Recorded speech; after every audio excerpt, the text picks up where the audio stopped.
Bisit ka talagang Dahlia ka! Wala lang naman sinaing! Ano bang silbi mo rito kung wala kang ginagawa? Wala ka kasing ibinigay na pera, Tonyo. Paano ako makakapagluto kung wala tayong pambili ng ulam at bigas? Hindi ka malang dumiskarte para may maipangsaing tayo? Kung hindi ka pa naman nuknukan ng tanga! Walang kwentang tao! Tonyo, ano ba nasasaktan ako? Tama na po! Huwag niyo pong sasaktan si Mama! Isa ka pang pabigat sa buhay ko! Palamunan! Walang kwenta! Mama! Anak, ang sama niyo! Sinasaktan niyo si Mama! Ang tali mo makatitig ha! Halika nga dito, bata ka! Enrico, iwan niyo Dito ka! ako! Nasasaktan po ako! Tonyo, maawa ka naman sa anak natin. Bakit ka ba nagkakaganyan sa amin? Hindi ka naman dating ganyan. Kung ano man ang problema mo, pag-usapan natin. Hindi mo masusolusyonan ng problema kung idadaan mo sa pagwawala mo. Pagod na ako sa inyong dalawa! Para-paro kayong walang kwenta! Ano ba? Bitawan mo ang anak natin! Di bitawan! Ano magawa mo? Anak! Oh, Diyos ko! Diyan na nga kayo! Mga walang pakinabang! Nene! Palamunan! Nene! Oh, Diyos ko! Nene! Agad siyang lumapit sa anak at niyakap ito ng mahigpit. Samantalang ang asawa niya ay tuluyan ng umalis ng bahay at galit pa rin. Nene, anak! Naku, pasensya na. Hindi dapat nangyari ito. Habang sinusuri ang sugat ng kanyang anak, napansin niyang dumadaloy ang dugo mula sa ulo nito. Ramdam niya ang takot at pangamba sa kanyang dibdib. Mama, masakit po. Gagamutin kita. Wala kasi tayong pambayad sa ospital kung dadalhin kita doon. Tsaka malayo ang ospital. Nagmamadaling kumuha si Dahlia ng malinis na tuwalya at idiniin ito sa sugat ni Nene para maampat ang pag-agos ng dugo. Patuloy siyang nanginginig habang hawak ang ulo ng anak. Kayanin mo lang, anak, ha? Malayo naman ito sa bituka. Ang sama ni Papa. Ang sama-sama niya. Habang hawak ang tuwalya sa ulo ni Nene, kumuha siya ng mga dahon ng bayabas sa kanilang likod bahay. Piniga niya ito at ginamit ang katas bilang panlinis ng sugat. Isang lumang paraan na natutunan niya mula sa kanyang sariling ina. Matapos linisin ang sugat ni Nene, tinalian niya ng panyo ang ulo ng anak upang mapigilan ang pagdurugo. Mahigpit siyang nakahawak kay Nene habang nakaupo sila sa sahig. Parehong umiiyak, ngunit unti-unting tumigil sa pag-iyak si Nene. Salamat po, Mama. Pagpasensya mo ng tatay mo. Hindi naman siya dating ganyan. Nagbago lang siya nang matuto na siyang magbarkada sa baryo. Habang hawak ang anak, ipinangako ni Dahlia sa sarili na gagawin niya ang lahat para protektahan si Nene. Hindi niya hahayaang mangyari ulit ito. Mama, ayoko na po. Ayoko na pong makitang sinasaktan kanya. May problema lang siguro ang tatay mo na hindi niya masabi sa akin. Kaya nagiging aburido siya. Dati naman siyang mabait, hindi ba? Kaya umasa ka na babalik sa dating tatay mo. Magbabago pa uli siya, Nene. Pero natatakot na po ako. Paano kung masaktan kanya ng sobra? Paano kung iwanan na lang kaya natin siya, Mama? Hindi pwede, anak. Kawawa naman ang tatay mo kapag iniwan natin siya. Isa pa, wala tayong mapupuntahan kung aalis tayo rito. Intindihin na lang natin ang tatay mo, ha? At saka ang problema, hindi yan tinatakasan. Bagkus sinaharap at sinusolusyonan. Huwag nating iwan ang tatay mo, anak. Kawawa naman siya. Natakot po kasi ako sa ginawa niya sa inyo kanina. Tsaka, Nakatatakot po ang itsura niya. Nalilisik po ang mga mata niya habang pinapagalitan kayo. Iwan na lang po natin si tatay. Baka hindi lang yun ang gawin niya sa atin, Mama. Anak, kung meron lang talaga tayong mapupuntahan. Wala rin kasi akong kamag-anak na pwede nating puntahan. Tiisin na lang natin ang tatay mo. Huwag na lang nating gawin ang mga bagay na ayaw niya. Nang sa ganon, hindi na siya nagagalit sa atin. Wala nang nagawa si Nene sa sinabi ng kanyang ina. Nakatulog na lamang sila na magkayakap habang ang kanilang ama ay nasa baryo at bumalik sa kainuman nito. Kinabukasan, maagang bumangon si Dalia upang simulan ng araw. Kailangan niyang magtrabaho sa taniman ng gulay para matustusan ang pangangailangan nilang mag-ina. Bitbit ang mga gamit sa pagtatanim kasama niya si Nene na parang anino sa kanyang tabi. Tahimik si Dalia sa kanyang pag-alis, ngunit bakas sa kanyang mukha ang bigat ng kanyang iniisip. Sa taniman, dumating ang mga kapwa-ina na nagtutulungan sa pag-aawan ng damo. Habang abala sa ilalim ng araw, patuloy silang nagtatrabaho ng mabilis upang matapos bago pa dumilim. Sa kabila ng pagod, alerto ang kanilang mga mata habang ang kanilang puso ay nag-aalala para sa kanilang mga anak at tahanan. Tahimik na nagtatrabaho si Dalia, pilit na itinatago ang kanyang mga iniisip. Nang dumilim na, nagpasya silang bumalik sa kanilang tahanan. Habang naglalakad pabalik, abot-abot ang tibok ng puso ni Dalia na tila may masamang kutob. Nagtatalo sa kanyang isipan ng mga pangakong binitawan sa anak at ang realidad sa kanilang kalagayan. Pagdating nila sa bahay, narinig nila ang malakas na ingay mula sa loob. Paglapit nila, naabutan nila si Tonyo na nagwawala. May hawak na itak at halatang wala sa tamang katinoan. Halos hindi na nito makilala si Dalia at si Nene. Puno ng galit ang kanyang mga mata at walang pakundangan niyang pinagtatataga ang dingding at kasangkapan. Kayo tinatarantado ako! Papatay ko kayo! Sinimula ni Tonyong walang habas na pagtaga sa loob ng kanilang bahay.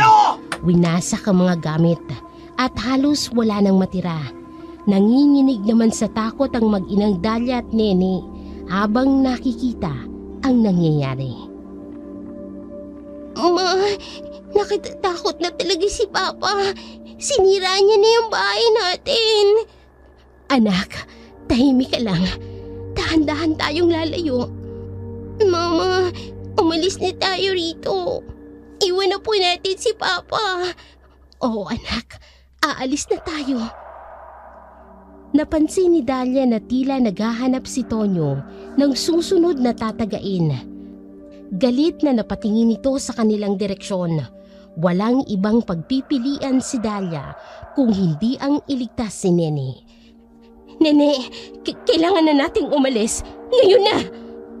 Hinila ni Dalia si Nene palayo. Papunta sa kagubatan sa likod ng kanilang tahanan. Subalit bago pa sila makalayo ng tuluyan, napansin ni Tonyo ang kanilang pagtakas at agad na humabol, hawak pa rin ang itak. Walang aalis! Bumalik kayo rito kung ipapatay ko kayo! Balik! Balik! Mas bumilis ang takbo ni Dalia at Nene.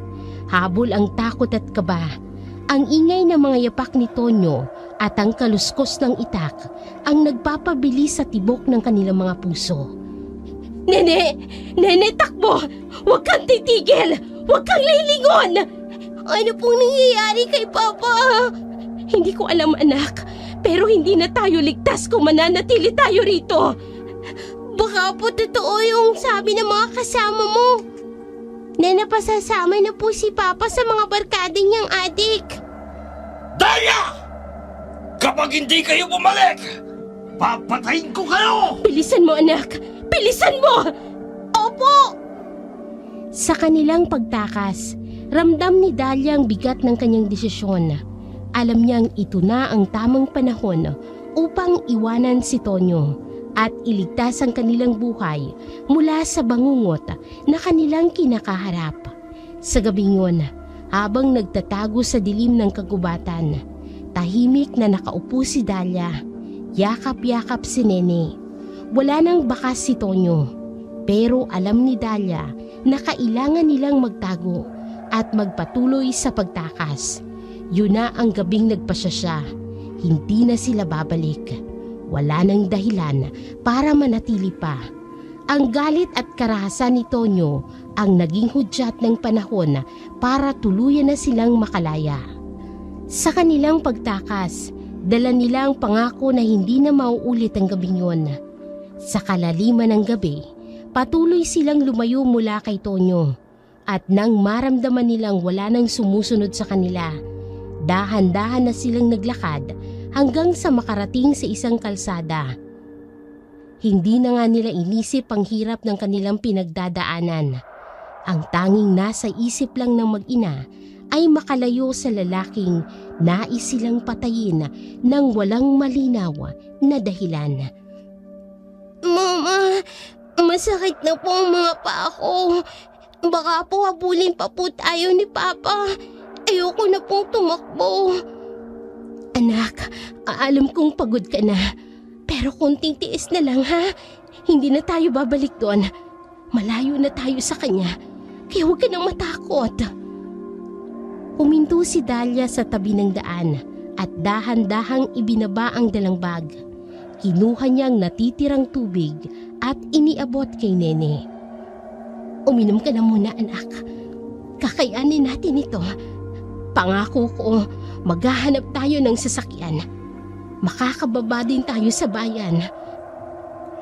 Opo, Mama. Pero paano kung biglang lumabas si Papa? Paano kung nandyan lang siya sa likod natin? Hindi, anak.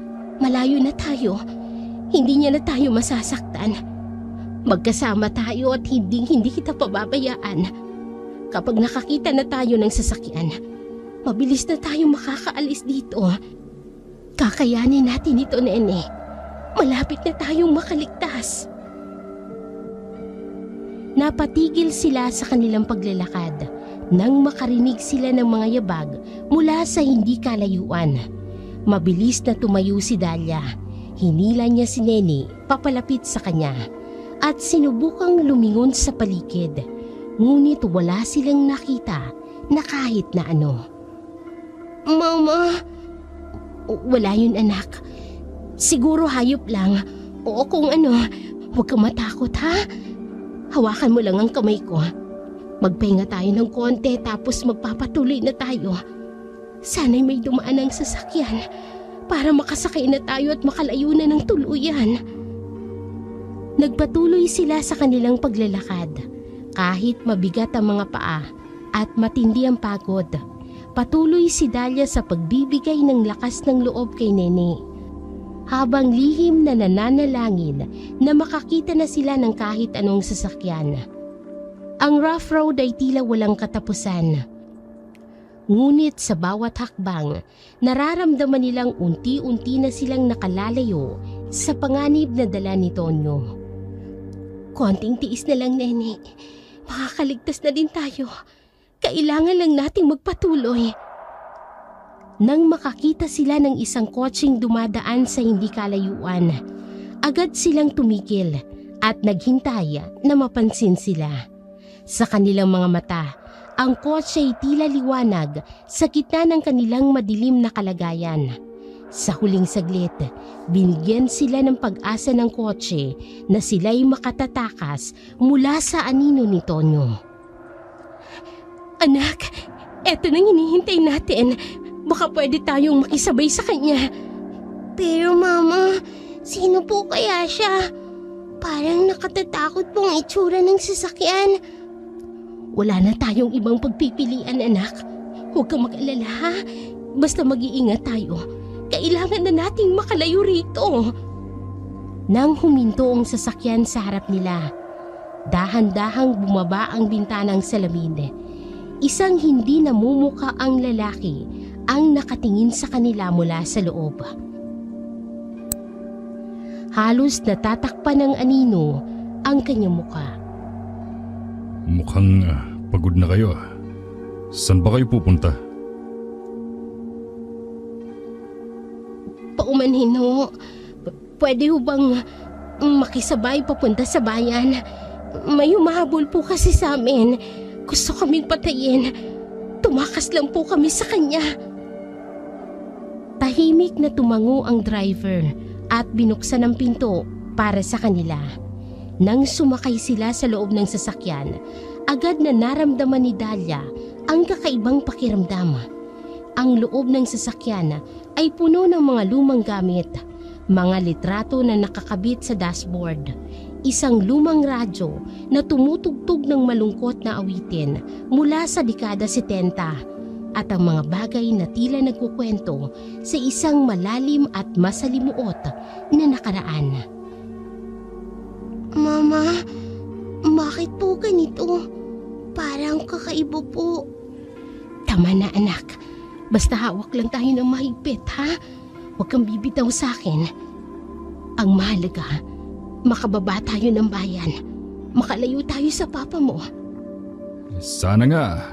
Makatakas na talaga kayo sa panganib.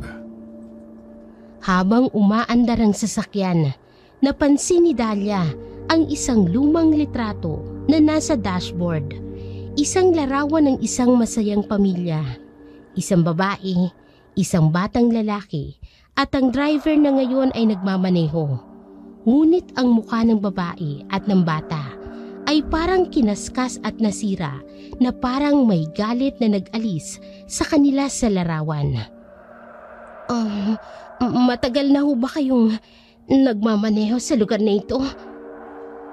Hindi agad sumagot ang driver. Nakatuon ang mga mata nito sa kalsada. Sa halip, biglang nagbagong tugtog ng radyo.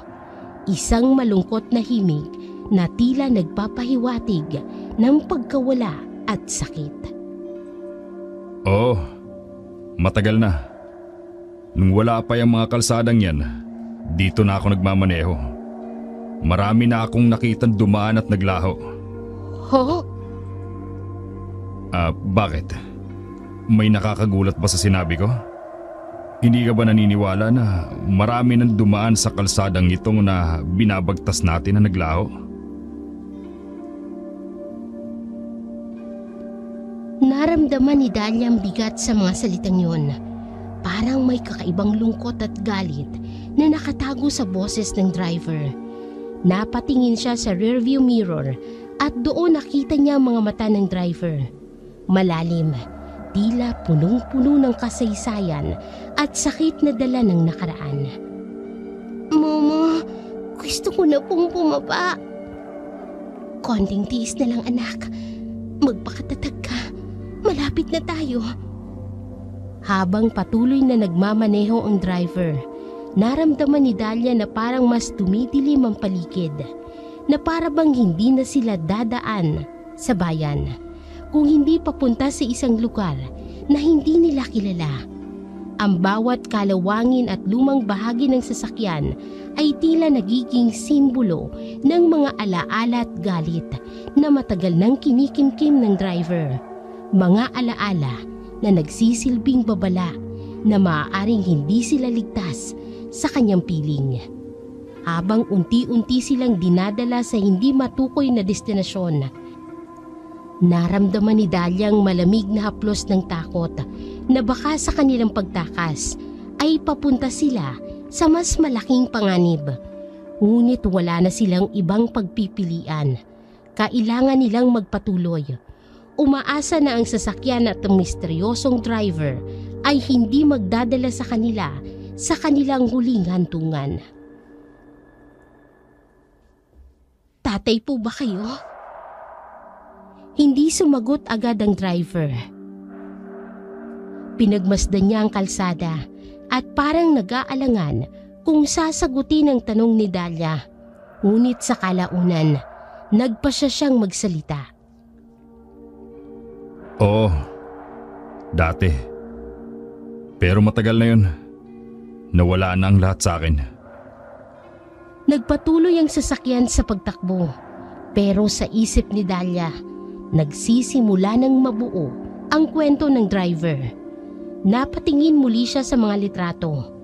Ang pamilyang nasa larawan, ang mga guhit ng kamay na tila nang gigigil na kumakaskas sa mukha ng babae at bata. Tila ito ang pamilya ng driver. Ngunit ano kayang nangyari sa kanila? Nawala sila dahil sa akin. Dahil sa galit ko, hindi ko na sila nahanap. Sinubukan kong hanapin sila, pero wala na. Hindi ko na nabawi ang pamilya ko. Nagulat si Dahlia sa narinig. Sa isang iglap, parang nakita niya ang sarili sa driver. Isang taong pinangungunahan ng galit, na ang galit na yun ang naging dahilan ng pagkawala ng kanyang pamilya. Ngayon, naglalakbay na lang ako. Hinahanap sila o kahit ano man ang kapalit ng pagkawala nila. Pero alam kong wala na. Hindi na sila babalik. At kahit saan ako magpunta, lagi kong dala ang alaala ng galit ko na naglayo sa amin. Dito na napagtanto ni Dahlia ang totoo. Ang driver na ito ay parang si Tonyo. Isang ama na nalunod sa sariling galit at nagdulot ng matinding pinsala sa kanyang pamilya. Ngunit ang pagkakaiba, si Dahlia ay may pagkakataong tumakas at iligtas ang sarili at ang anak, habang ang driver ay naiwang mag-isa, patuloy na naglalakbay sa isang walang katapusang paghahanap. Habang patuloy na tumatakas sina Dahlia at Nene, sa kabilang dako naman, naiwan si Tonyo sa kanilang bahay, puno ng galit at hindi mapakali. Sa kanyang isipan, unti-unti nang nawawala ang imahe ng kanyang pamilya, napapalitan ng puot at pagkawala ng kontrol. Hindi niya lubos maintindihan ang sarili niyang mga kilos, ang galit na parang walang patutunguhan, at ang matinding kagustuhang sakta ng mga taong dating niyang minahal. Nang gabing yun, bumalik si Tonyo sa kanilang bahay, ngunit sa kanyang pagbalik, parang may nagbago sa paligid. Ang dating mainit at masayang tahanan ay naging malamig at tahimik. Wala na sina Dahlia at Nene, at ang katahimikan ng bahay ay tila nagsasalita ng pagkawala. Ang mga pader ay may bakas ng pagkasira. Ang mga gamit ay nagkalat at wasak-wasak. At ang mga muebles ay nag-iba. Dahil sa walang habas na pagtatataga niya kanina, doon niya napagtanto na iniwan na siya ng kanyang pamilya. Unti-unting napalitan ng kanyang galit ng malalim na kalungkutan at pagsisisi. Naupo si Tonyo sa lamesa na ngayoy basag-basag na, at ang itak na ginamit niya sa pananakit ay nakapatong sa harap niya. Pinagmamasdan niya ang paligid, at ngayon niya lang naramdaman ang bigat ng kanyang mga ginawa. Dahan-dahang bumagsak ang katotohanan sa kanya. Ang galit niyang dahilan kung bakit nawala ang kanyang pamilya. Ang mga bakas ng pagkawasak sa kanilang bahay ay nagiging simbolo ng pagkawasak din ng kanyang pamilya. Sa wakas, napagtanto niya na ang galit na iyon ay wala nang maidudulot kung hindi sakit at pag-iisa. Ano itong nagawa ko? Sinira kong pamilya ko. Wala lang natira. Lahat ay natumba dahil sa pagtataga ko sa kanila. Halos mapatay ko ang makina ko. Saan sila ngayon pupunta? Anong gagawin ko? Bakit tumantog sa ganito ang lahat? Paano ko ayusin ang pamilya ko? Saan ko sila hanapin?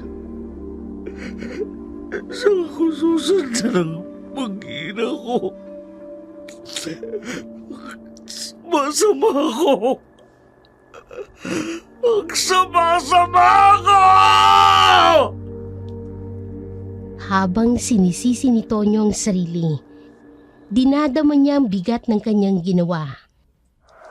Biglang kumulog at kumidlat, ngunit wala na siyang masilungan ng gabing yun dahil sinira na ang lahat na bahagi ng kanilang bahay.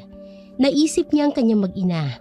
Paano kung naabutan sila sa gitna ng kagubatan at wala man lang masilungan? Lalong bumigat ang kanyang dibdib sa pagmuni-muni sa mga nangyari at nangyayari.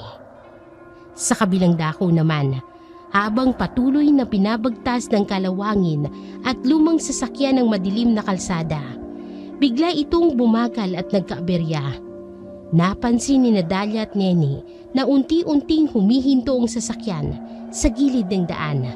Nagkatinginan sila at parehong nag-aalala sa biglaang pangyayari. Nasiraan tayo. Kailangan kong tingnan kung anong problema. Pero wag na wag kayong bababa ng sasakyan. Delikado rito. Baka kung ano pang mangyari. Bakit po? Baka kailangan nyo ng tulong. Hindi nyo kailangan mag-alala. Ako na ang bahala rito. Basta't wag kayong bababa kahit na anong mangyari. Lumabas ang driver mula sa sasakyan at iniwan ang pinto ng kotse na nakabukas. Sinimulan niyang tingnan ang makina habang si Dalia at si Nene ay nananatili sa loob ng sasakyan, tahimik na nagmamasid.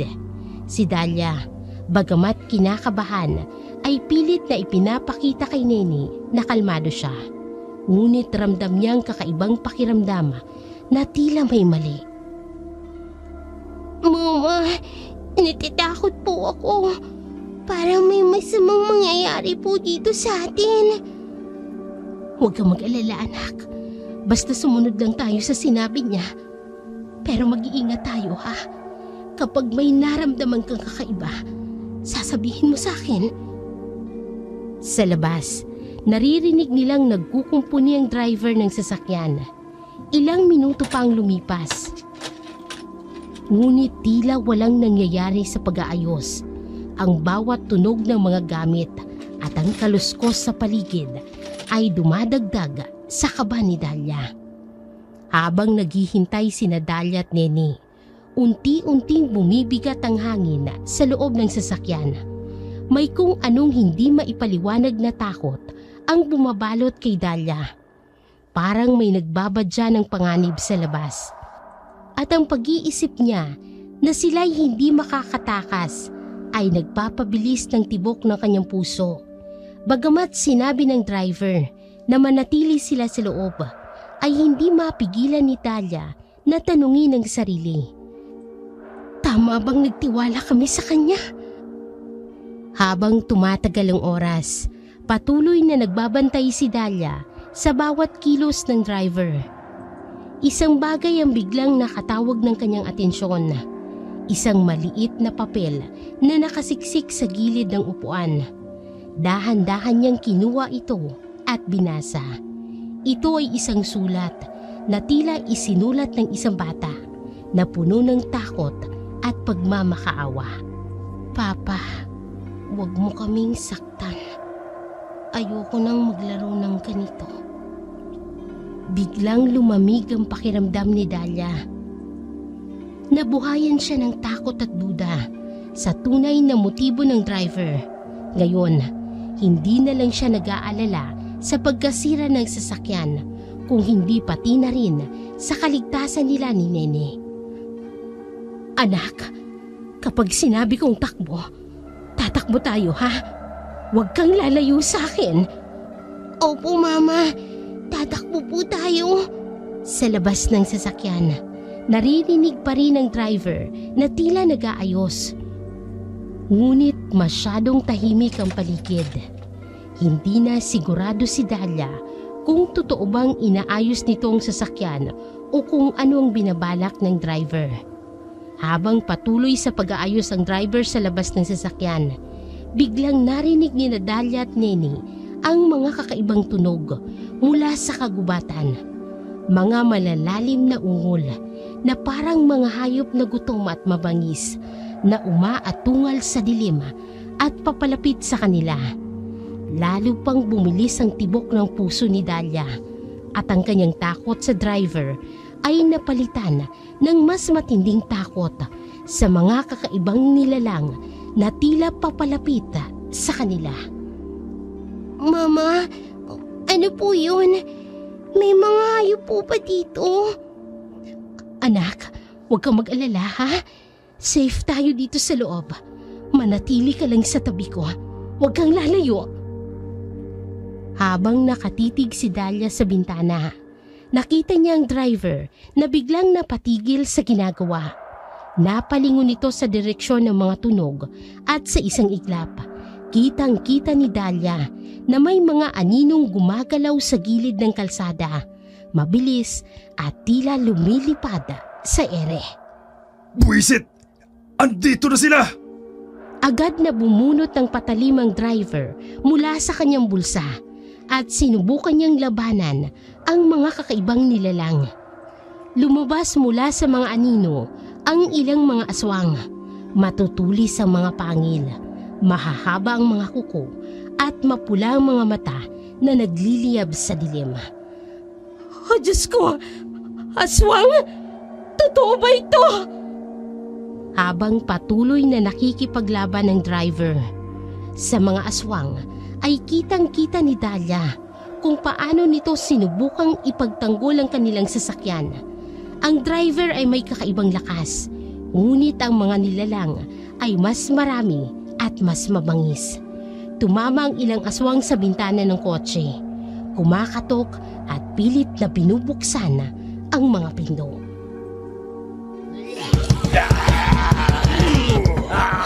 Hindi anak, walang makapapasok dito. Manatili ka lang sa tabi ko. Huwag kang bibitaw kahit na anong mangyari. Sa labas, maririnig ang tunog ng paglagitnit ng metal at ang mga matitinis na sigaw ng mga nilalang na parang nagagalit sa driver. Habang nagaganap ang laban sa labas, sinubukan ni Dahlia na manatiling kalmado. Ngunit ramdam niya na nasa bingit sila ng kapahamakan. Hindi niyo sila makukuha! Lalabanan ko kayo! Nagpatuloy ang laban, ngunit alam ni Dahlia na hindi magtatagal ay bibigay ang driver at ang sinasakyan nila. Pilit niyang hinahanap sa kanyang isipan ang anumang paraan para makaligtas. Ngunit ng mga sandaling yun, ang tanging magagawa niya ay manatiling malapit kay Neni at umasa na malalampasan nila ang bangungot na iyon. Habang patuloy ang laban sa labas ng sasakyan, nakita ni Dahlia na nasaksak ng driver ang isa sa mga aswang. Ang nilalang ay sumigaw ng malakas bago tumakas. Sinundan naman ang iba pang mga aswang. Natapos ang laban, ngunit kapansin-pansin ang mga sugat at kalmot na natamo ng driver. Manong, ayos ka lang ba? Marami kang sugat. Manong, sugatan ka na po. Baka po kailangan mo po ng tulong. Sa halip na humingi ng tulong, tahimik na lumapit ang driver sa sasakyan. Binuksan ang pinto at sumakay sa loob.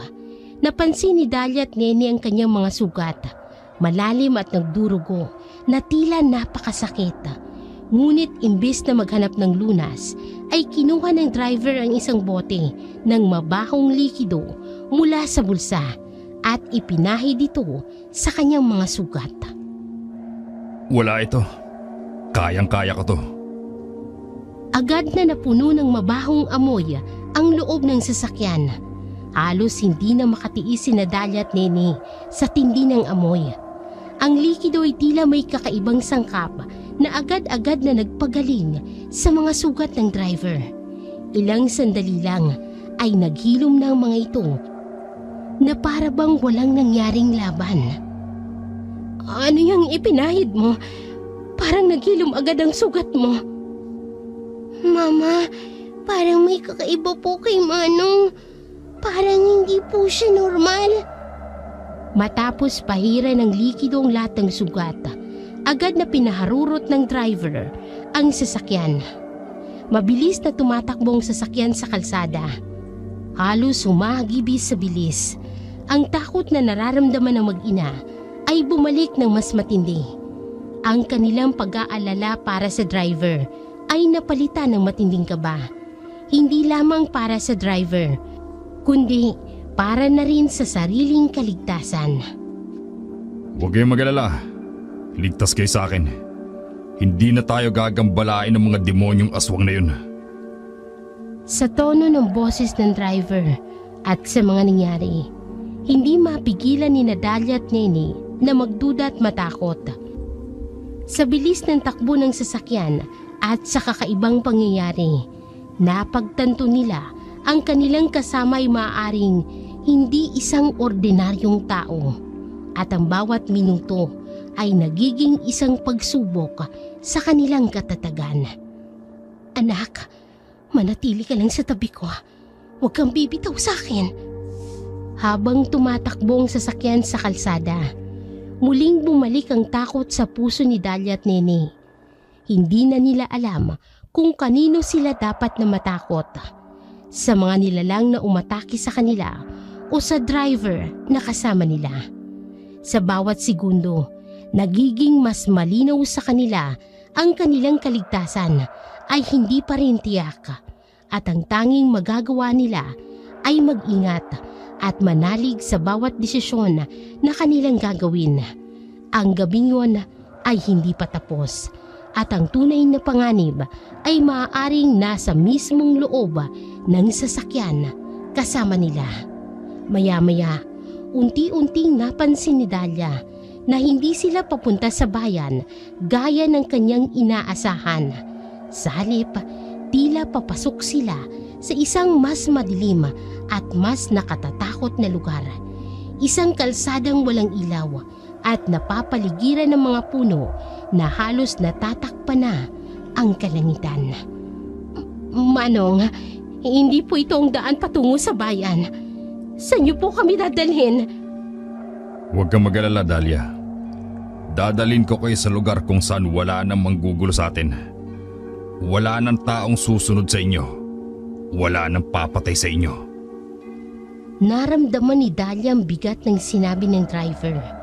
Lalo na nang makita niya ang kanyang pagngiti na para bang may itinatagong masamang balak. Lalong bumilis ang tibok ng puso niya habang dahan-dahan siyang nilalamon ng takot. Manong, pakiusap. Ibaba niyo na lang kami rito. Mas okay na po kaming maglakad papuntang bayan. Wala pa akong isinakay na nakaligtas sa akin. At wala ring makagagambala sa atin sa lugar na pupunta natin. Nanlamig si Dalia. Parang bumagsak ang lahat ng kanyang pag-asa nang marinig ang mga salitang yun mula sa driver. Alam niyang nasa malaking panganib sila ni Nene at wala silang paraan para makatakas. Pilit niyang iniisip kung ano ang pwede niyang gawin.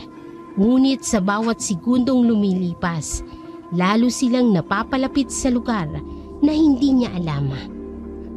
Mama! Mama, natatakot po ako. Saan po ba tayo pupunta? Mama! Anak, kalma lang ha. Mag-iisip ako ng paraan. Huwag kang mag-alala. Hindi kita pababayaan. Nakatingin si Dalia sa paligid. Sinusuri ang bawat detalye ng daan at iniisip kung paano sila makatatakas.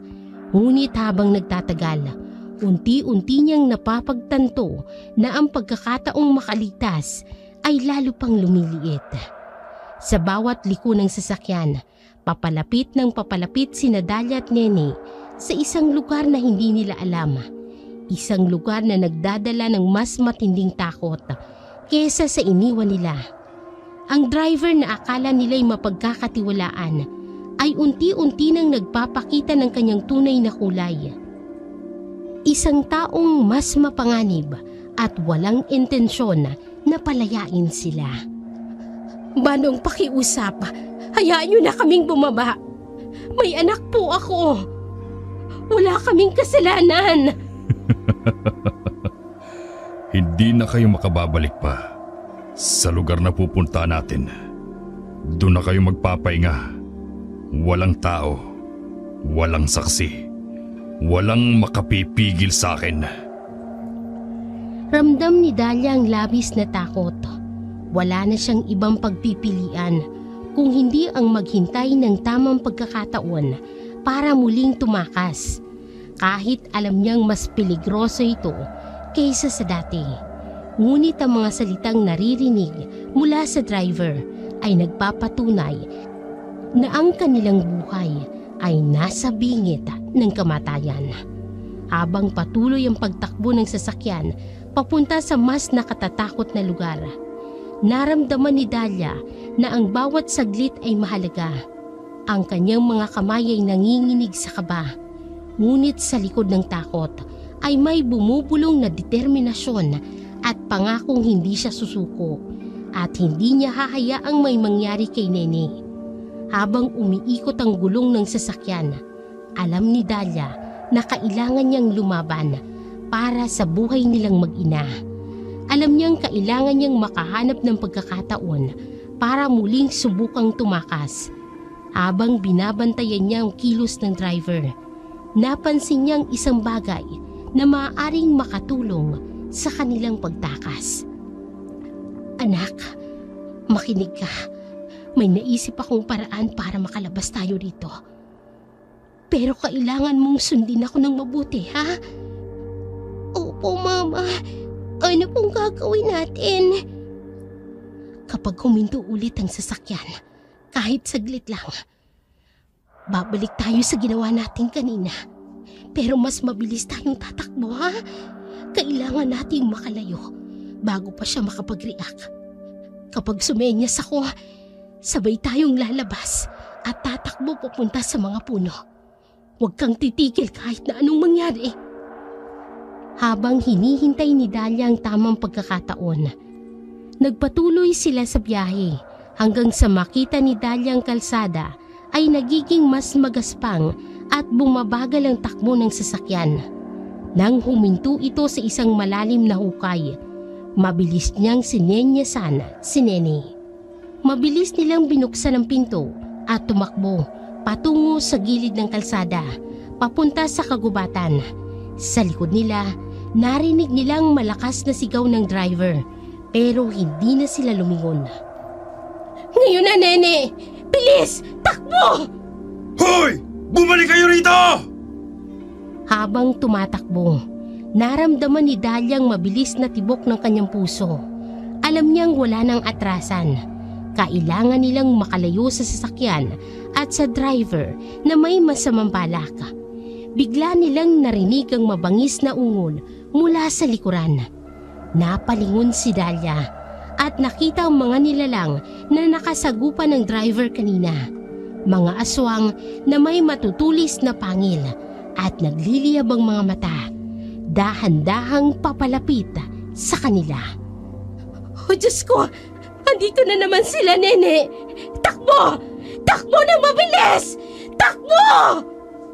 Bago pa man sila makatakbo ng malayo, biglang tumigil si Nene. Napatingin sa paligid na parang may hinahanap.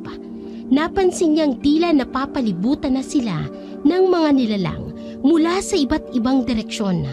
Ang kanyang mga mata ay napuno ng takot habang dahan-dahang bumalik si Dahlia sa kanya. Mama, napapalibutan na nila tayo. Ano pong gagawin natin? Anak, kailangan natin ng tulong. Pero sino? Paano? Biglang narinig nilang isang malakas na tawa mula sa likuran. Tumatawa ang driver na tila nagpapakita ng tagumpay at kasamaan. Lumabas siya mula sa dilim.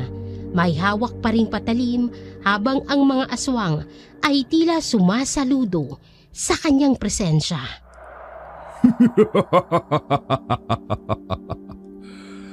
Akala nyo ba makatatakas kayo, ha? Wala kayong pupuntahan. Ang mga nilalang na yan, ako lang ang may kontrol sa kanila. Kaya bumalik na kayo sa sasakyan kung ayaw niyong maging hapunan nila. Bakit mo ginagawa ito? Ano bang kailangan mo sa amin? Pakiusap. Hayaan mo na lang kaming makaalis. Kailangan ko? Ikaw at ang anak mo ang kailangan ko.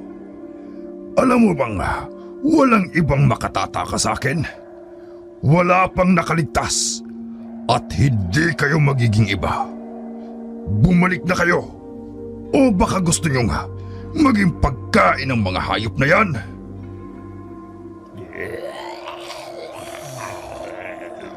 Habang lumalapit ang mga aswang, napagtanto ni Dahlia na wala na siyang ibang pagpipilian.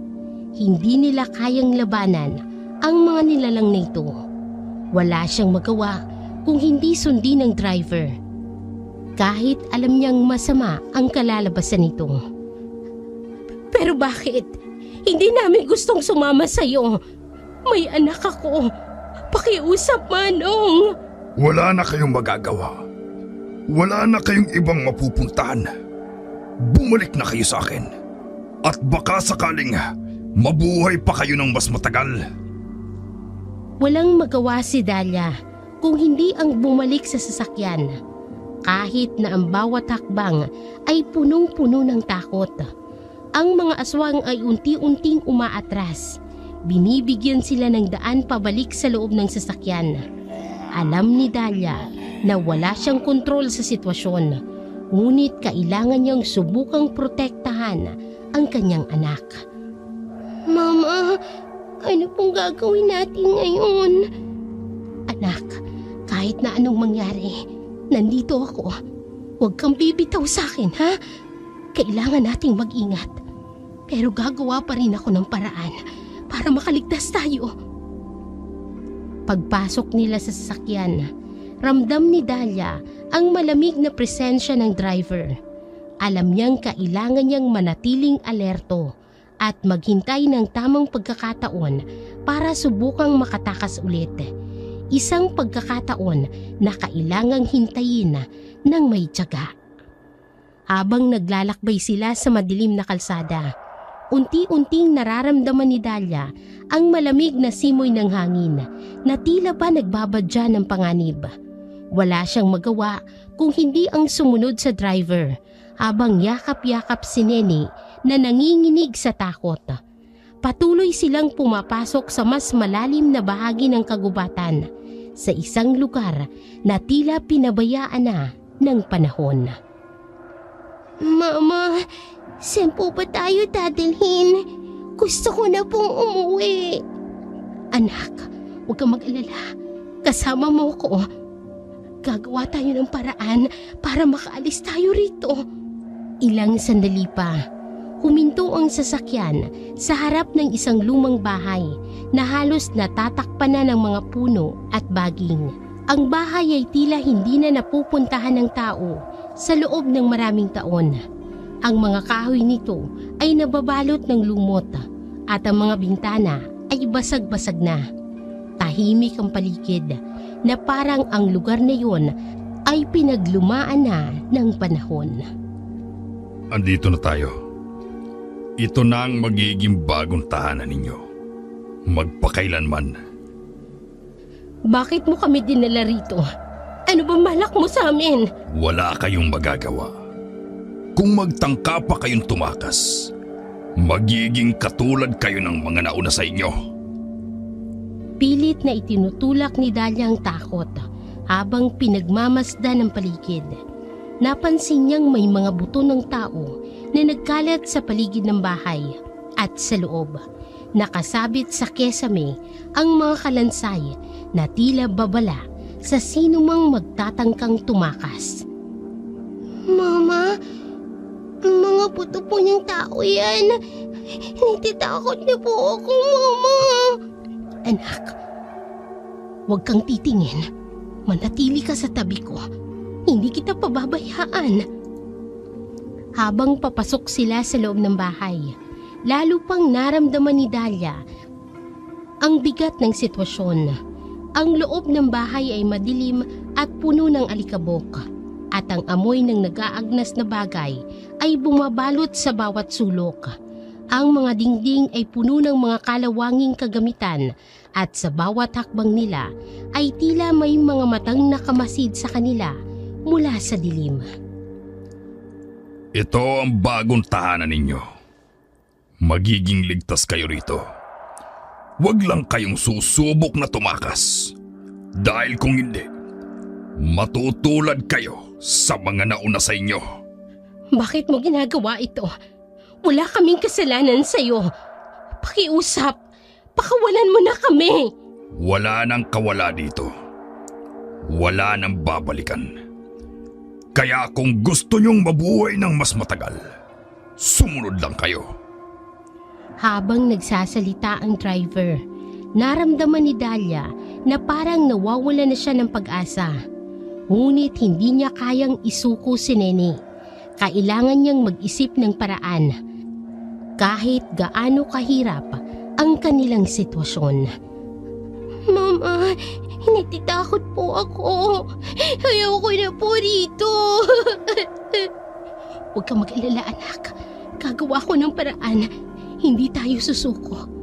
Kailangan nating magtiyaga. Habang nasa loob ng lumang bahay na yun, ramdam ni Dahlia ang matinding takot at kawalan ng pag-asa. Ang bawat sulok ng bahay ay tila nagbabadya ng kamatayan at panganib, at ang presensya ng driver ay dumadagdag sa bigat ng sitwasyon.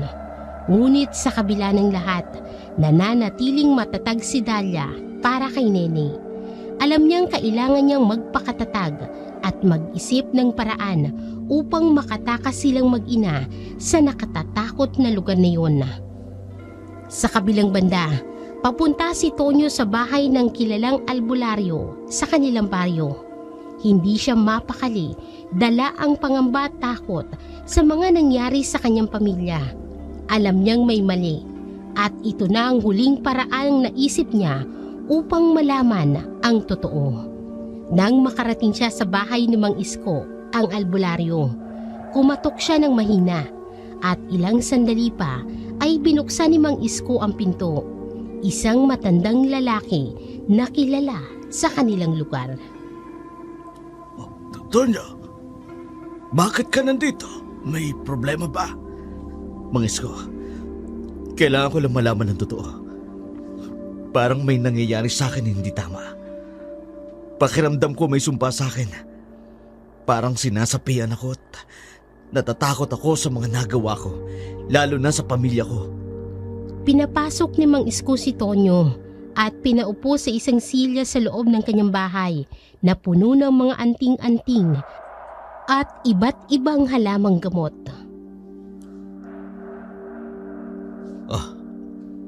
Ano bang nangyari? Ikaw na magkwento.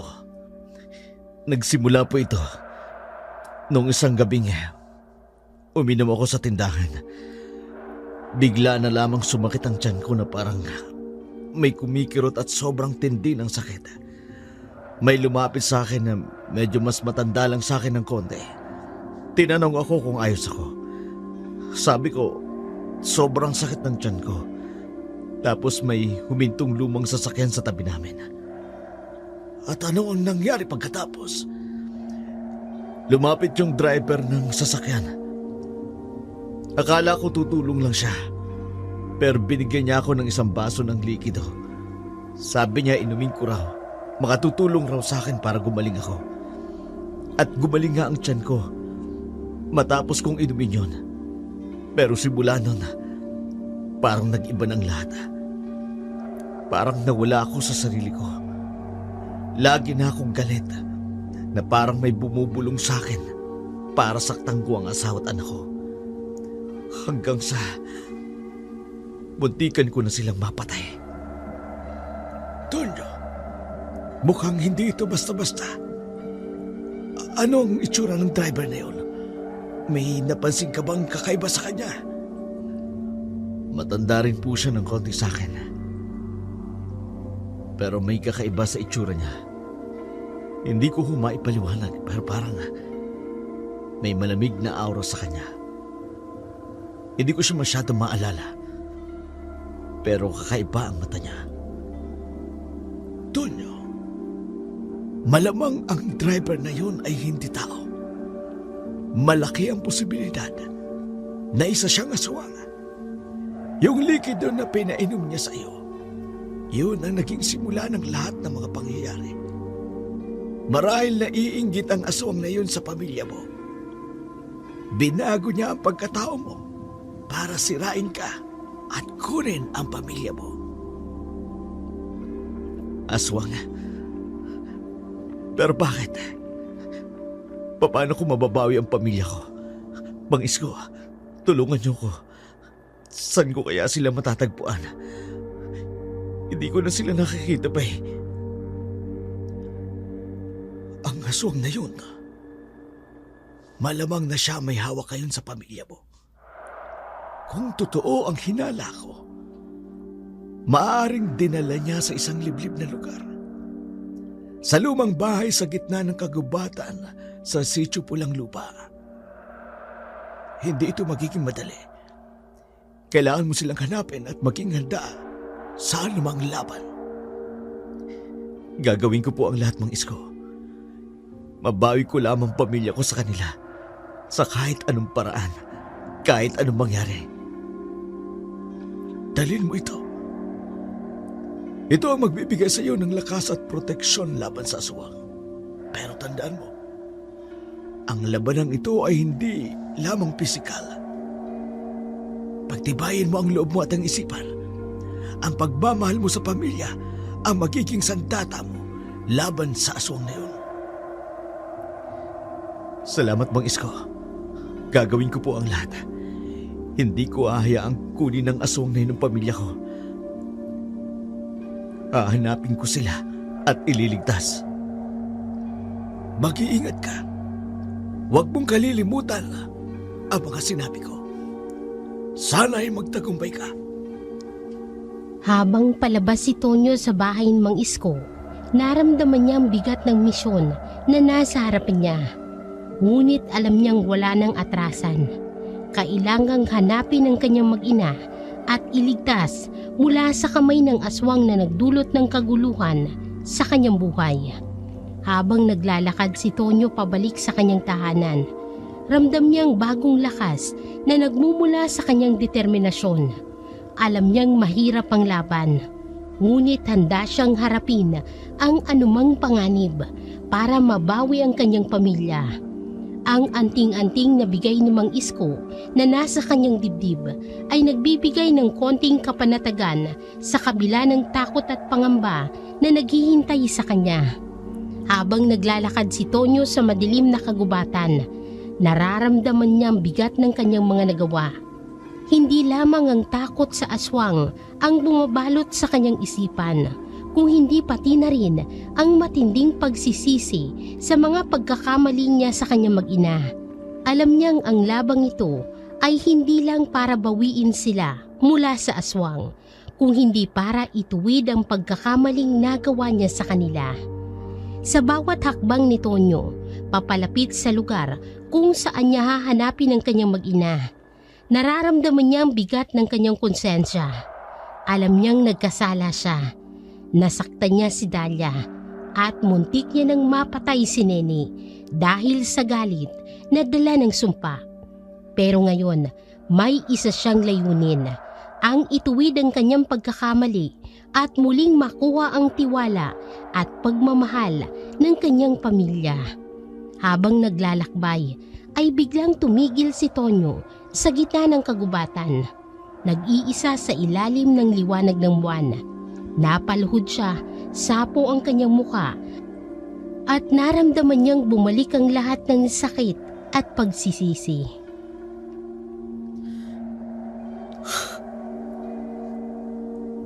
Ano ba itong nagawa ko? Bakit ko sila nasaktan? Mahal na mahal ko si Dalia at si Nene. Pero munti ko na sila sirain. Kung hindi dahil sa akin, hindi sana sila mapapahamak ng ganito. Napaluha si Tonyo habang iniisip ang mga panahong nasaktan niya si Dalia at si Nene. Nakikita niya sa isip ang mga sugat na naidulot niya. Hindi lamang pisikal, kung hindi pati na rin ang takot at sakit sa kanilang puso. Ramdam niyang matinding pagsisisi, pero alam niyang wala ng ibang paraan kundi itama ang lahat. Panginoon ko, patawarin niyo po ako. Patawarin niyo po ako sa lahat ng kasalanang nagawa ko. Pero ngayon, gagawin ko po ang lahat. Maituwid lamang ang pagkakamali ko. Ipaglalaban ko ang pamilya ko. Hindi lang para mabawi sila, kundi para itama ang lahat ng mga maling nagawa ko. Habang naglalakad si Tonyo, ramdam niya ang bagong lakas sa kanyang dibdib. Hindi lamang para sa laban sa aswang, kung hindi pati na rin sa pag-asa na magkaroon ng pangalawang pagkakataon. Isang pagkakataon na muling mahalin at protektahan ang kanyang mag-ina. Dahlia, Nene, alam ko nasaktan ko kayo. Pero babawi ako. Gagawin ko ang lahat para maitama ang lahat ng mali ko. Pangako, hindi na ako muling magiging dahilan ng sakit ninyo. Magbabago na ako para sa inyo. Para sa atin. Nagpatuloy si Tonyo sa kanyang paglalakbay. Dala ang lahat ng armas na kailangan niya, pati na rin ang bagong determinasyon sa kanyang puso. Ang kanyang layunin ay malinaw. Itama ang pagkakamali at bawiin ang pamilya na minsang nawala sa kanya. Alam niyang hindi magiging madali ang laban, ngunit buo ang loob niyang harapin ito. Dahil sa huli, ang pagmamahal niya sa kanyang mag-ina ang magbibigay sa kanya ng lakas na kailangan niya. Sa kabilang dako naman, bumalot ang katahimikan sa buong paligid. Ang malamig na hangin ay tila dumaan sa loob ng bahay, habang ang mga mata ng driver ay naging mas matalim at puno ng intensyon. Sa halip na magpakita ng pagsuko, ay ngumiti siya. Isang ngiti na may halong kasamaan at pagkabaliw.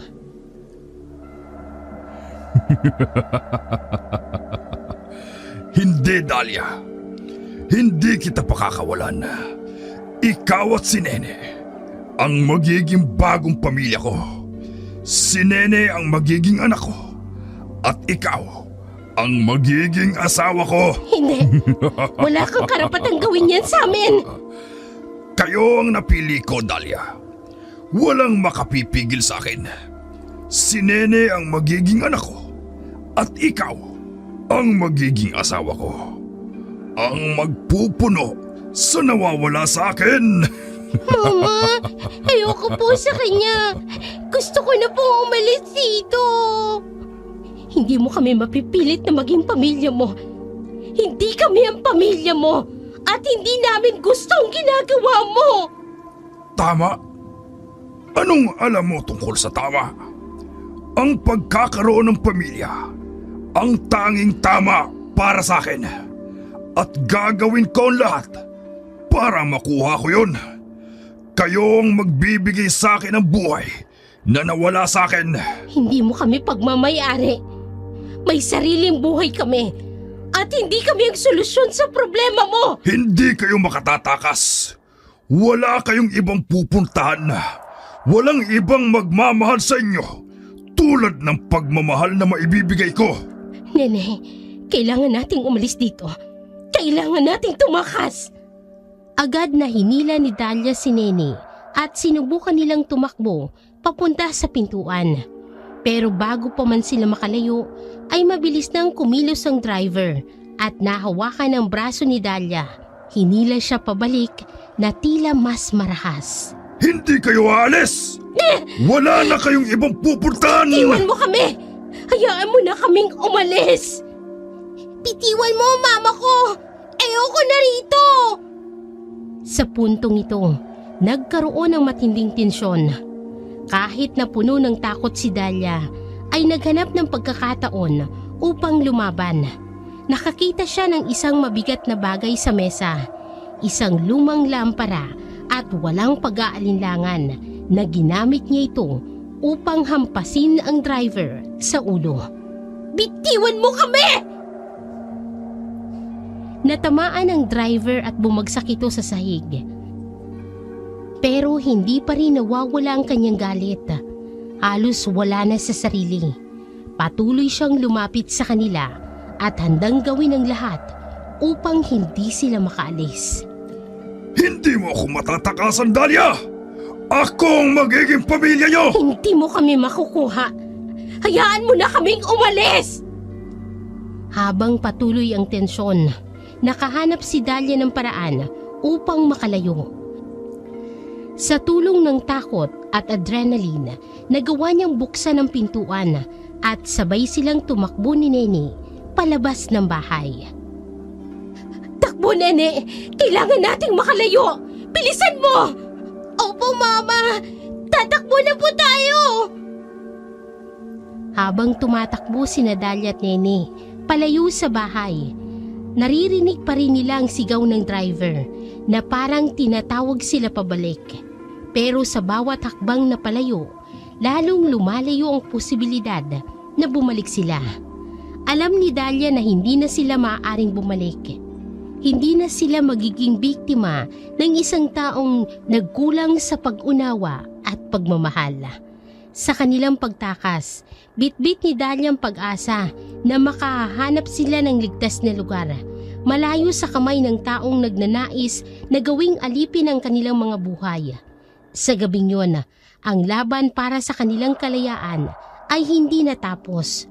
Ngunit alam niyang hindi siya susuko hanggang masiguro niyang ligtas silang mag-ina mula sa anino ng kasamaan. Habang patuloy na tumatakbo sina Dahlia at Nene, ramdam nila ang lamig ng hangin na humahampas sa kanila. Nasa gitna sila ng kagubatan. Malayo na sa bahay, pero alam nilang hindi pa tapos ang panganib. Mama, sobrang natatakot na po ako. Saan po tayo pupunta? Anak, magtiwala ka sa akin. Hahanapin natin ang ligtas na lugar. Basta huwag kang bibitaw. Tuloy lang tayo, ha? Hindi tayo babalik doon. Biglang narinig nila ang mga yabag na papalapit mula sa likuran. Kabado si Dahlia. Alam niyang kailangan nilang magtago agad. Pero kahit takot, ay pinilit niyang mag-isip ng mas malinaw para kay Nene. Anak, magtago tayo. Dito tayo sa likod ng mga puno. Hinila ni Dahlia si Nene papunta sa likod ng mga puno at mga damo. Umaasang hindi sila makikita. Habang nagtatago sila, narinig nilang papalapit ng papalapit ang mga yabag. Mama, natitakot po ako. Paano po kung makita tayo? Tahimik ka lang, anak, ha? Huwag kang mag-alala. Hindi nila tayo makikita. Habang nagtatago sila, dumaan ang driver sa harap ng kanilang pinagtataguan. Huminto ito na tila nagmamasid. Halos mahigit ni Dahlia ang kanyang paghinga. Pilit na pinapakalma si Nene na nanginginig sa takot. Dahlia! Nene! Alam kong nandito lang kayo. Hindi kayo makatatakas sa akin. Lalabas din kayo! Pagkaraan ng ilang sandali, nagpatuloy sa paglalakad ang driver. Papalayo sa kanilang pinagtataguan. Humina ang tunog ng mga yabag hanggang sa tuluyan na itong mawala. Anak, ligtas na tayo. Pero kailangan pa nating umalis dito. Kailangan nating makahanap ng tulong. Dahan-dahan silang lumabas sa pinagtataguan at nagsimulang maglakad ng tahimik papunta sa direksyon na inaakala ni Dahlia na ligtas. Alam niyang hindi pa tapos ang laban, pero ramdam niya na mas malayo na sila sa panganib. Sa gabing yun, patuloy na naglakad sina Dahlia at Nene. Pilit na hinahanap ang daan papunta sa kaligtasan. Sa kabila ng lahat ng takot at pagod, buo ang loob ni Dahlia na iligtas ang kanyang anak. Hindi na sila babalik sa dati. Ang tanging nasa isip ni Dahlia ay ang makapagsimula muli para kay Nene. Isang simula na puno ng pag-asa at kalayaan. Sa bawat hakbang palayo, mas nararamdaman ni Dahlia ang tapang na kailangan nila para magpatuloy.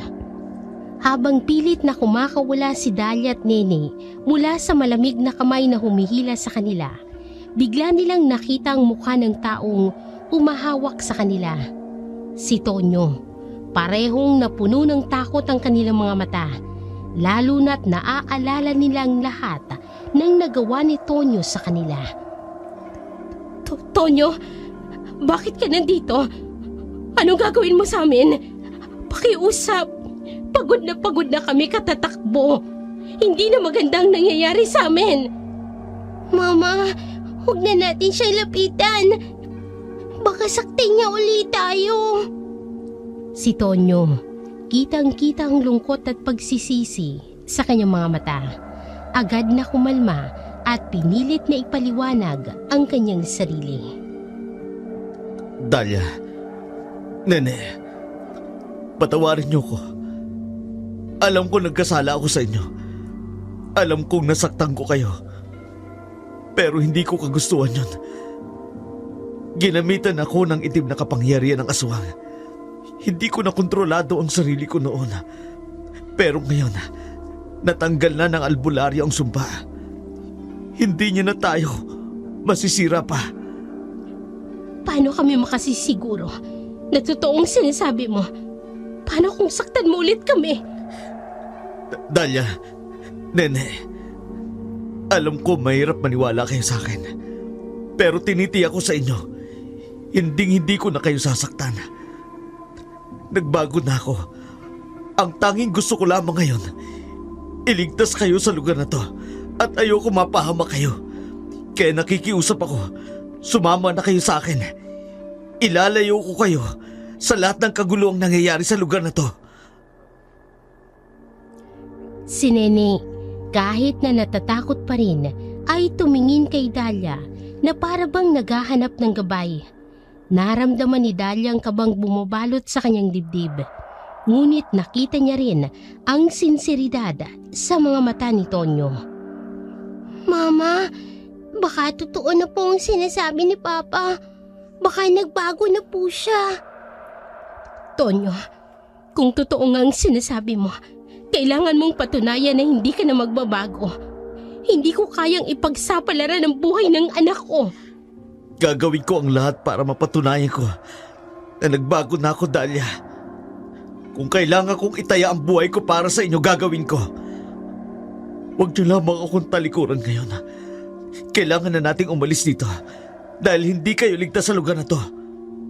Si Dahlia, bagamat may halong takot at pag-aalinlangan, unti-unting nagdesisyon. Alam niyang nasa delikadong sitwasyon sila at baka ang pagkakataong ito ang huling paraan para mailigtas ang sarili nila mula sa kapahamakan. Sige, Tonyo, susubukan namin. Pero kapag naramdaman naming may mali, agad kaming aalis.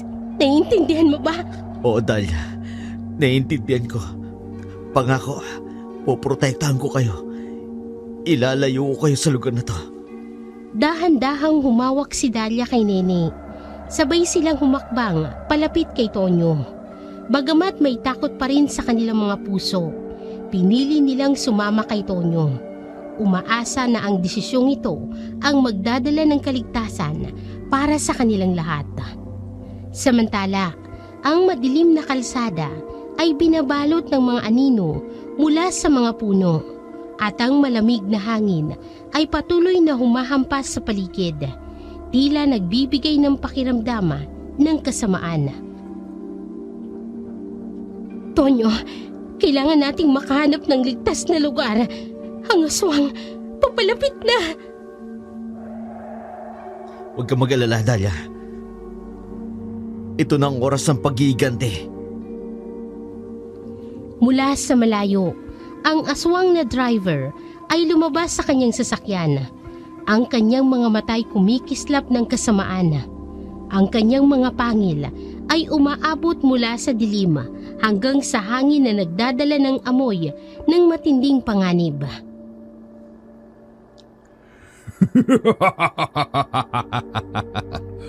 Akala niyo ba matatakasan niyo ako? Hindi na ako papayag na maulit pa ang nangyari. Ang iniwan ako ng pamilya ko. Kaya ako sila napatay. Kaya kung gusto niyong wag nang maulit, bumalik kayo sa bahay. Ikaw At mayroon ka pang tagapagligtas. Ano? Babalik kayo sa kanya? Yung demonyong yan? Nais kayong patayin, hindi ba? Bakit alam mo ang nangyari sa pamilya ko? Ikaw ang driver na lumapit sa akin. Nag-alok ng tulong para gumaling ang sakit ko sa tiyan. Ikaw ang nagpainom sa akin ng likido na sumira ng buhay at pamilya ko. Ano? Oo, Dahlia. Siya ang dahilan kung bakit muntikan ko na kayo mapatay. Simula nang pinainom niya ako ng likido, nagbago ang buhay ko. Halos hindi ko na makontrol ang sarili ko dahil siya ang kumukontrol sa akin. Nais niyang sirain ako, tayo, para makuha niya kayo sa akin. Paano mo nalaman ang lahat ng ito? Nang umalis kayo, sumangguni ako sa albularyo. Isinalaysay ko sa kanya ang lahat ng nangyari. Sa albularyo ko nalaman na ang ipinainom niya sa akin, paraan niya para kontrolin ako. Sa albularyo ko rin nalaman na aswang siya. At sa albularyo ko rin nalaman kung saan kayo maaaring dinala ng aswang na yan. Kaya nasundan ko kayo. Ay, Diyos ko. Salamat po. Mama, sabi ko na nga ba, mabuting tao ang tatay mo, anak. Kinasangkapan lang siya ng masama. Kaya siya nagkaganon. Mabuti at sama-sama kayo. Sama-sama ko kayong kakainin. Katulad ng ginawa ko sa pamilya ko. Hindi kasi sila nakinig sa akin. Gusto nila akong iwan. Matapos nilang malamang isa akong aswang. Kayo sanang mag-inang ipapalit ko sa kanila. Kaya lang, ayaw ninyo. Kaya pagsasama-samahin ko kayo, papatayin ko kayong lahat! Hindi ko papayagang mangyari ang gusto mo. Ipagtatanggol ko sila hanggang kamatayan. Kung malusutan mo ang gagawin ko, Anong... lasapin mo ang bagsik ng aking itim na kapangyarihan! Ang hangin ay lumalakas at ang mga anino mula sa mga puno ay lumalaki na parang mga pangil na nag-aabang. Ang bawat pag-ugong ng hangin ay nagdadala ng mga piraso ng dahon na lumilipad sa paligid na nagdadala ng malamig na panginginig.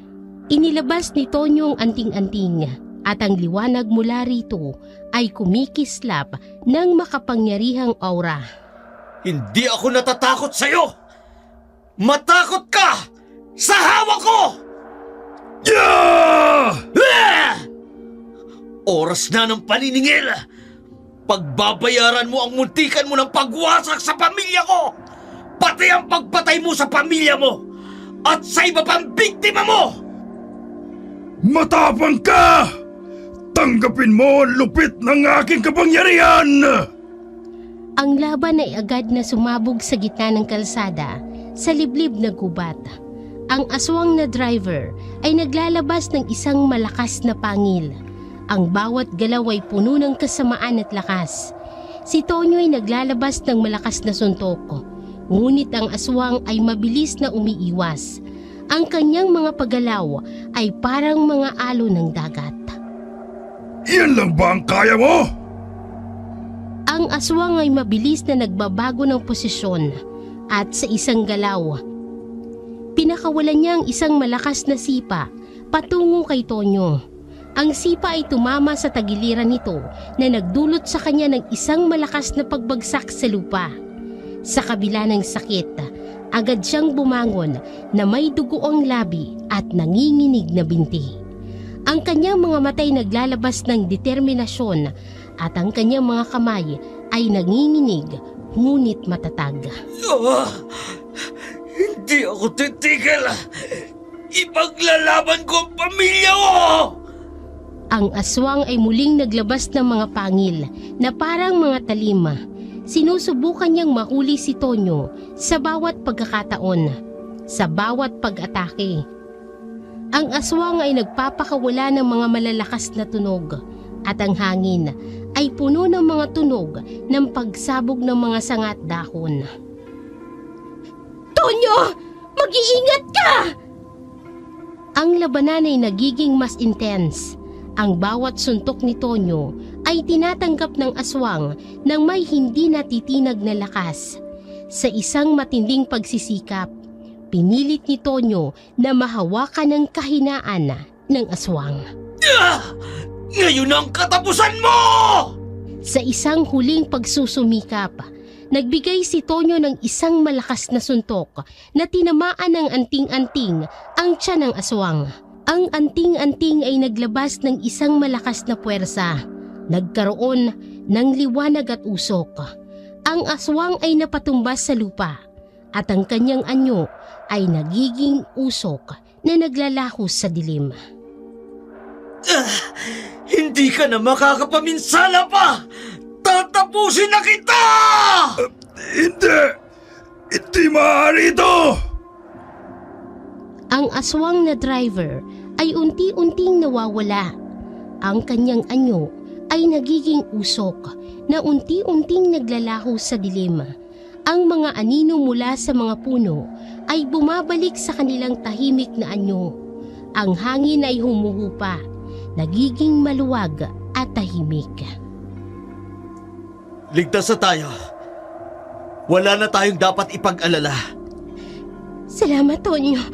Kung hindi dahil sa iyo, hindi namin alam kung anong mangyayari sa amin. Salamat po, Papa! Ang galing mo po! Ang lakas mo! Sa ilalim ng malamig at madilim na gabi, bumalik ang katahimikan ng kalsada. Ang mga anino na noon ay nagmumula sa mga puno, ngayon ay humuhupa. Ang hangin na dati puno ng pag-aalala, ngayon ay humihinga ng katahimikan. Ang banta ng aswang na nagbibigay ng takot sa kanilang mga puso ay naglaho na at tila sumabog sa malalim na dilim. Si Tonyo, hingal na tumingin sa mag-ina. Ang kanyang mga mata ay puno ng pag-asa at tapang. Ang mga anino sa paligid ay unti-unti nang bumabalik sa kanilang normal na anyo, habang ang mga bituin sa kalangitan ay nagniningning at tila nagsasabi ng bagong simula. Nagyakapan ang mag-anak. Ang kanilang mga mukha ay puno ng pasasalamat at kapayapaan. Sa pagtatapos ng isang mahirap na laban, natagpuan nila ang kanilang kaligtasan sa ilalim ng bagong umaga. Ang kalsada na dating puno ng takot ay ngayon nagiging tahimik. Isang simbolo ng bagong pag-asa at pag-unlad. At sa wakas, sa ilalim ng lumiliwanag na kalangitan, muling nagkaroon ng kapayapaan ang kanilang mundo. Ang gabi ay nagbago mula sa takot patungo sa bagong umaga. Bagong umaga, bagong umaga, bagong umaga, bagong umaga, bagong umaga, bagong umaga, bagong umaga, bagong umaga,